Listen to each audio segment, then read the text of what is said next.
you doing? This is Adam Post, publisher of more than 1,000 comic books and marketing expert covering Disney. Disney's warning their investors that diversity, equity, and inclusion is more important than money.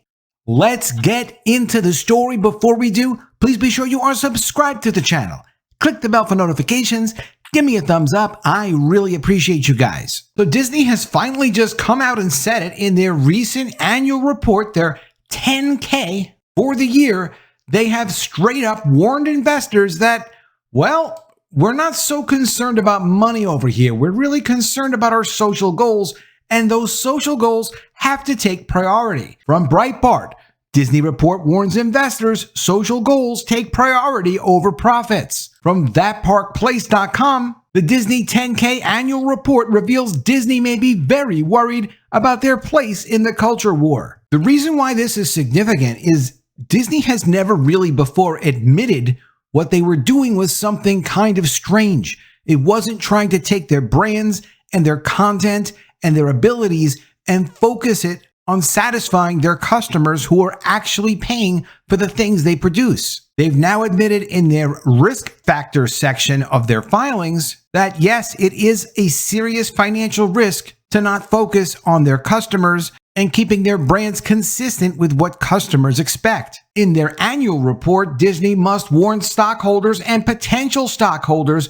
of the risks involved with any investment in Disney stock. That's a very normal thing. All companies do that. Investors are accepting, if they hold or choose to purchase Disney stock, that these are risks they need to be and they were made aware of. Even though this is the clearest statement yet that Disney has ever made publicly, that yes, they support diversity, equity, and inclusion, and that's more important than making money for their investors, more important than honoring their brands. It's a solid, clear disclaimer. But even though they've said this, I don't think that gets them out of trouble. For one thing, they've been doing this now for years and they haven't admitted it. For another thing, it's as if Disney decided to donate corporate assets to what the board of directors and Bob Iger thought were a good social cause. You can't just say, you know what, we're going to go ahead and take the Marvel brand and we're going to diminish the value of that brand and donate it to a social cause. Someone's trying to push one agenda. Someone's trying to push another agenda. The board agrees with the agenda. Oh, okay, let's just take corporate assets and donate them to this cause.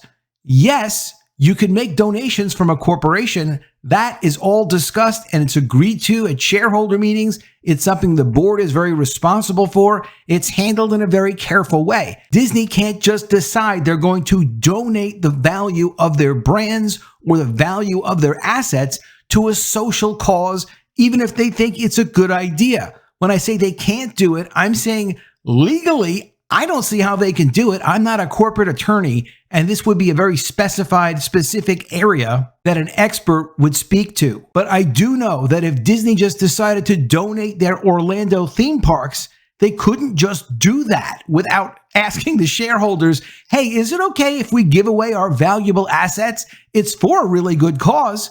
You know, even if it were actually a good cause, which ESG and diversity, equity, and inclusion is not a good cause, that is not just something they can do. The board of directors are supposed to be looking out for the value of the company. They're supposed to be protecting the company in the present and in the future, not facilitating donating the company's assets to what they consider to be, quote, a good cause. A targeted lawsuit about Disney giving away the value of its brands to promote what they consider to be a positive social agenda without getting the permission from the shareholders, that's a good lawsuit.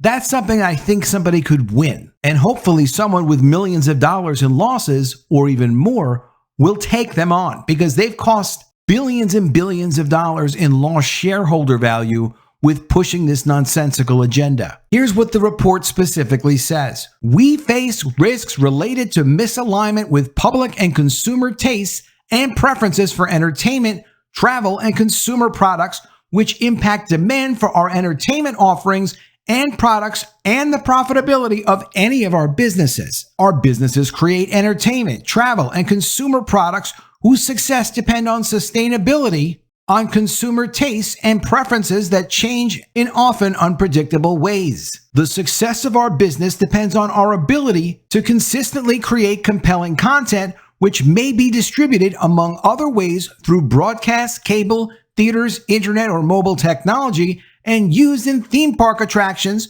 hotels, and other resort facilities, and travel experiences and consumer products. Such distribution must meet the changing preferences of the broad consumer market and respond to competition from an expanding array of choices facilitated by technological developments in the delivery of content. The success of our theme parks, resorts, cruise ships, and experiences, as well as our theatrical releases, depends on demand for public or out-of-home entertainment experiences. Demand for certain out-of-home entertainment experiences, such as theater going to watch movies, has not returned to pre-pandemic levels. So far, all of these statements, no problem, and they should have statements like this in there. In addition, many of our businesses increasingly depend on acceptance of our offerings and products by consumers outside the U.S. The success of our businesses, therefore, depend on our ability to successfully predict and adapt to changing consumer tastes and preferences outside as well as inside the U.S. Moreover, we must often invest substantial amounts in content production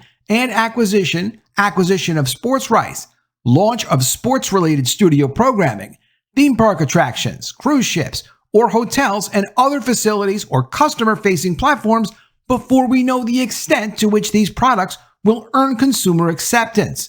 And these products may be introduced into a significantly different market or economic or social climate from the one we anticipated at the time of the investment decisions. Generally, our revenues and profitability are adversely impacted when our entertainment offerings and products, as well as our methods to make our offerings and products available to consumers, do not achieve sufficient consumer acceptance. And here's a key part. Further, consumers' perceptions of our position on matters of public interest, such as our efforts to achieve certain of our environmental and social goals, often differ widely and present risks to our reputation and brands. Consumer tastes and preferences impact, among other items, revenue from advertising sales, which are based in part on ratings for the programs in which advertisements air, affiliate fees, subscription fees, theatrical film receipts, the license of rights to other distributors, theme park admissions,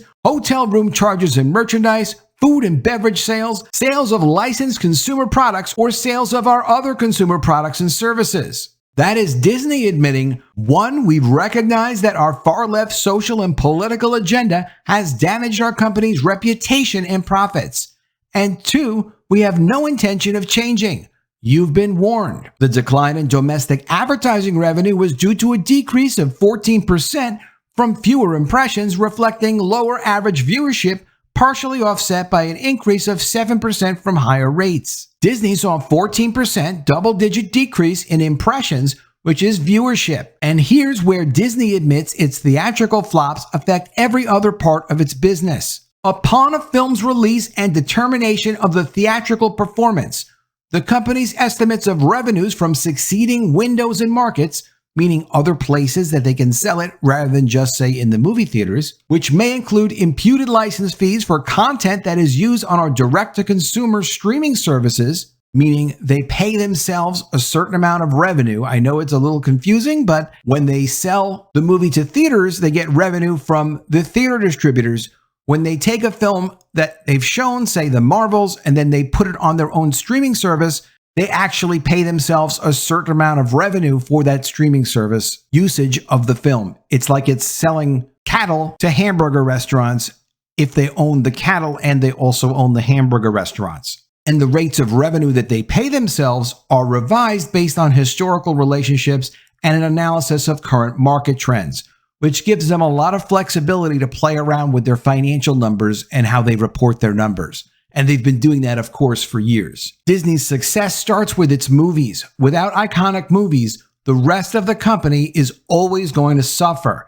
It's the movie experience that nudges people to want to recapture that experience at a Disney hotel, theme park, or cruise line, or, of course, buy merchandise based on that movie, or toys based on that movie. That's why Ike Perlmutter never wanted to do Captain Marvel, because he knew that character would not sell as a toy. And yes, they made toys, and no, they didn't sell. If the movies tank, it sours the brand. And right now, Disney movies are tanking one after another. But that's what happens when a brand built on protecting the innocence of children embraces the social goal of deliberately violating that innocence with drag queens, transvestites, homosexuality, and transsexuals. Disney tried to bury the following bombshell using a lot of dull words, but it's still a bombshell. They had a decrease in licensing revenue, and they claimed that that was due to lower sales of merchandise based on Star Wars, Frozen, Toy Story, and Mickey and Friends. But the reality is, too, they ignored their Star Wars franchise. They haven't put out a successful Star Wars film in years. They haven't put out a sequel to Frozen 2. They could have been doing Frozen 3 and had it out in theaters 2 years ago. Did they bother doing that? No, they didn't even get around to it because they're really not focused on their business. They're focused on agenda. They don't have a sequel to Toy Story. They did Lightyear. They had to put in their gay kiss. Nobody was interested in Lightyear. It didn't generate sales of toys. Mickey and Friends is tired, and it's an old brand, and people are less and less excited about Mickey Mouse. So it's really no surprise if they're not going to have a theatrical hit, they're not going to have merchandise or licensing in big numbers that come from that hit. And that's not even just a Disney thing. If you don't have a movie promoting a brand, the brand is going to be a lot less successful for licensing. And as they say on Breitbart, regardless of the reputational and monetary fallout, the Disney Grooming Syndicate intends to put its environmental and social goals before profits. Investors have been warned. Suing Disney for taking their brands, changing them, and donating them for what they consider to be a social good, and thereby costing stockholders billions of dollars, is a legitimate reason for a lawsuit.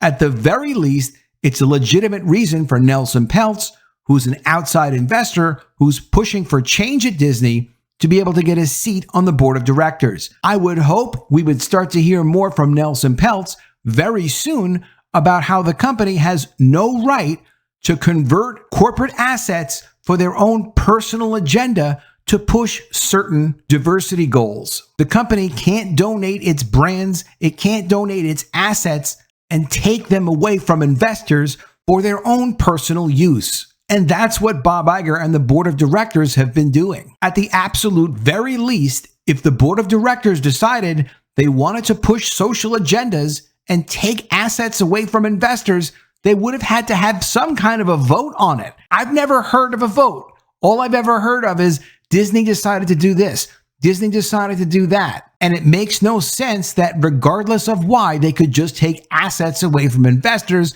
and give them away. Let me know what you think of all this in the comments below. Always love to see your ideas. Please be sure you are subscribed to the channel. Click the bell for notifications, give me a thumbs up, and I'll see you again soon with another video. And if I don't see you, I will miss you.